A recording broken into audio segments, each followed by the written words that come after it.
بسم اللہ الرحمن الرحیم۔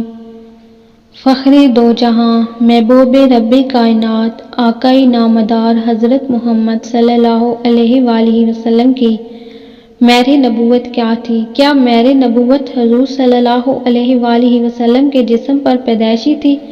اگر نہیں تو پیدائش کے کتنے عرصے بعد مہر نبوت ظاہر ہوئی؟ یہ مہر کیسے اور کس نے حضور اقدس صلی اللہ علیہ وآلہ وسلم کے جسم پر لگائی؟ مہر نبوت کا ذکر گزشتہ آسمانی کتابوں میں کیوں تھا؟ نبی مکرم صلی اللہ علیہ وآلہ وسلم کی وفات پہ یہ مہر کیوں غائب ہو گئی؟ ناظرین، ویڈیو میں ان تمام سوالات کے جوابات صحیح اسناد حدیث مبارکہ سے دیے جائیں گے۔ اللہ تعالیٰ نے ہمارے پیارے آقا صلی اللہ علیہ وآلہ وسلم کو جو فضیلتیں، نعمتیں اور خصائص عطا فرمائے تھے، بے شک وہ کسی اور کے حصے میں نہیں آئے۔ آپ صلی اللہ علیہ وآلہ وسلم کو دنیا میں عطا ہونے والے اوصاف میں سے ایک اہم مہر نبوت ہے، جو کہ آپ کی منفرد شان اور خاتم النبیین ہونے کی دلیل ہے۔ یہ جان لیا جائے کہ مہر نبوت ہے کیا، وہ کسی اور کہاں تھی؟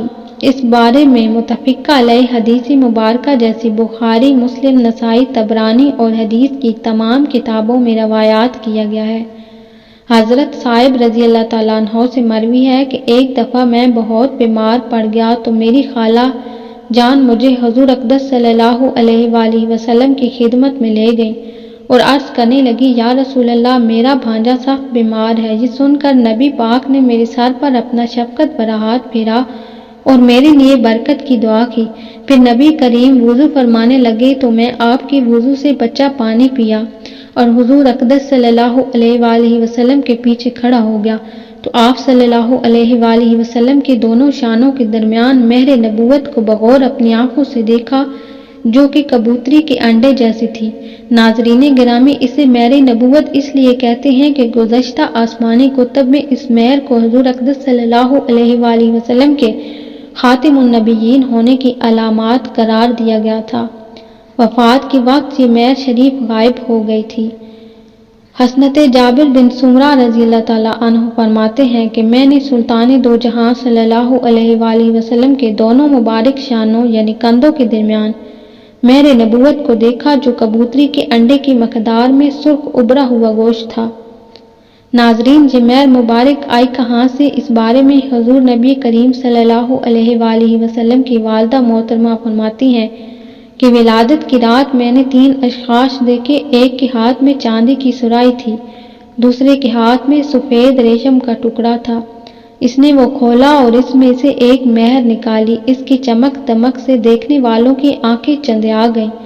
اس سرائی کے پانی سے اسے 7 مرتبہ دھویا، پھر آپ صلی اللہ علیہ وآلہ وسلم کے دونوں کندھوں کے درمیان مہر لگا دی اور ریشم کے کپڑوں میں لپٹ کر کچھ دیر کے لیے اپنوں پروں کے اندر چھپا لیا، پھر انہیں میرے سپرد کر دیا۔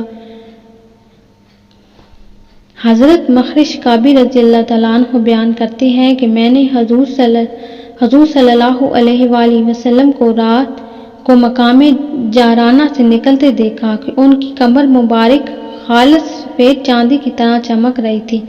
امام مسلم اور امام حجر عسقلانی فتح میں روایت کرتے ہیں کہ عبداللہ بن سرجس رضی اللہ تعالیٰ عنہ بیان کرتے ہیں کہ میں نے نبی کریم صلی اللہ علیہ وآلہ وسلم کو دیکھا اور ان کے ساتھ روٹی یا گوشت یا میں نے سرید کھایا، پھر ان کے پیچھے گھوما اور ان کے کندھوں کے درمیان مہر نبوت دیکھی، جو کہ بائیں کندھے کے اوپر مٹھی کی طرح ابھری ہوئی، جس پر چھوٹے چھوٹے دانوں کی طرح کالے نشان تھے۔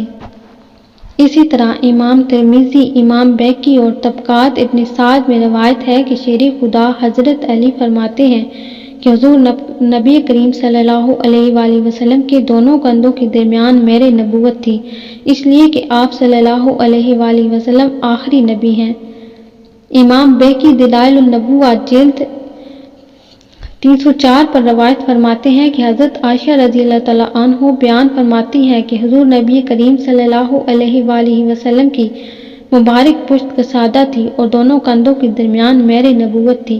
امام مسلم رحمۃ اللہ نے سمرہ رضی اللہ تعالیٰ عنہ سے بیان کیا کہ وہ بیان کرتے ہیں کہ میں نے نبی کریم صلی اللہ علیہ وآلہ وسلم کے کندھے کے قریب ان کے جسم کے مشابہ کبوتری کے انڈے جتنی مہر نبوت دیکھی، یعنی اس کا رنگ بھی باقی اعضائے جسم کی طرح تھا۔ ناظرین، صحابہ کرام نے مہر نبوت کی شکل و ہیبت مختلف تشبیہات سے بیان فرمائی ہے۔ کسی نے اسے مصروں کے تل کی طرح کہا، کسی نے کہا کہ وہ کبوتری کے انڈے کی طرح گول تھی، اور کسی نے کہا کہ مہر نبوت ابری ہوئے گوشت کا ٹکڑا تھی۔ بے شک ہر صحابی نے اس کی اپنے اپنے انداز میں ہیبت بیان فرمائی ہے۔ چنانچہ حضور اقدس صلی اللہ علیہ وآلہ وسلم کی گردن کے نیچے دو کندھوں کے درمیان ایک پارا گوشت تھا جس پر کچھ تل تھے۔ کبوتری کے انڈے یا مصری کی کنڈی کے برابر پارا گوشت نہایت چمکیلا اور نورانیت والا تھا۔ تل سے آس پاس بال، اس کے اجتماع سے یہ جگہ نہایت خوبصورت معلوم ہوتی تھی۔ حضرت قاضی امام مالکی حضرت جابر رضی اللہ تعالیٰ عنہ کی روایت بیان کرتے ہیں کہ نبی کریم صلی اللہ علیہ وآلہ وسلم نے ایک دفعہ سواری پر مجھے اپنے پیچھے بٹھا لیا۔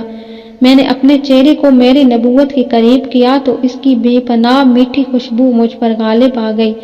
اسی طرح حضرت سلمان فارسی رضی اللہ تعالیٰ عنہ کا ایمان لانے والا واقعہ بیان ہوا کہ آپ کو ایک پادری نے یہ بتا رکھا تھا کہ اللہ کے آخری نبی کی یہ نشانی ہوگی کہ اس کی پشت پر کندھوں کے درمیان مہر نبوت ہوگی، اور یہی مہر نبوت دیکھنے کے بعد حضرت سلمان فارسی رضی اللہ تعالیٰ عنہ مسلمان ہوئے تھے۔ بے شک اللہ پاک نے حضور صلی اللہ علیہ وآلہ وسلم کو ایک منفرد نشان نبوت اور نشان ختم نبوت عطا فرمایا۔